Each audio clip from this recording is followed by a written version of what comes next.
This video will show you how to use your calculator to construct a frequency distribution. Please be reminded that we will not be using the steps to construct frequency distributions by hand, and we will only be constructing our frequency distributions using the calculator. The steps that I'm about to walk you through here are for the example that are found in your lecture notes. The list of data below represents the ages, and this is in years, of students enrolled in mathematics course. Construct a frequency distribution that begins with a lower class limit of 15 and has a class width of 16. The first thing that we're going to do is enter this data into a list in our calculator. Now, this was previously done in section 1.5 during the process of how do we enter data into a list. If you'd like help with this, please refer back to that video or please be in touch and I'd be happy to help you directly. But we go to Stat, Edit, and what you see here is prior to starting this video, I've already entered in the list of data into L1, and that's what I'll be using from this point forward. Now, the steps that I'm going to go through with you right now are the ones that are printed here with each of the calculator keys on the left and the the screenshot that was taken from that calculator on the right. Please be aware, anytime you see these videos, you may see a different calculator screen on the left than that's on the right. This is because there are many different varieties of a TI-83 Plus and a TI-84 Plus. So please understand these are representative calculator screens. I'm going to go here on this page, and this is the frequency distribution that we will result with at the conclusion of using our calculator. So we're going to go into the stat plot area, which is found by hitting second, followed by the Y equal key. That'll get us to stat plot. And I'm just going to use plot number 1. Now please notice all of these plots are currently off. If you are going to be taking another course such as college algebra, please make sure you turn the plots off from this course prior to starting your college algebra class. It will kind of ruin things and cause errors, but we're just going to reuse plot number 1 each time.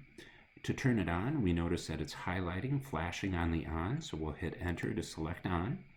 And then we're going to select the appropriate type by hitting our down arrow and using our right arrow key to go to the histogram, which is the bar graph, and hit enter to select that type. Moving down here to the X list, we need to pick the appropriate list. As you'll notice, mine has already L1 in it, but let's walk through how to select an appropriate list. You'll go into your list feature, second, and stat, and then you'll select the appropriate list out of the lists that are available to you. So here we just want to select L1. Leave the frequency as 1. Most of you won't have the color option. Once you have this done, you'll hit the zoom followed by the 9 key.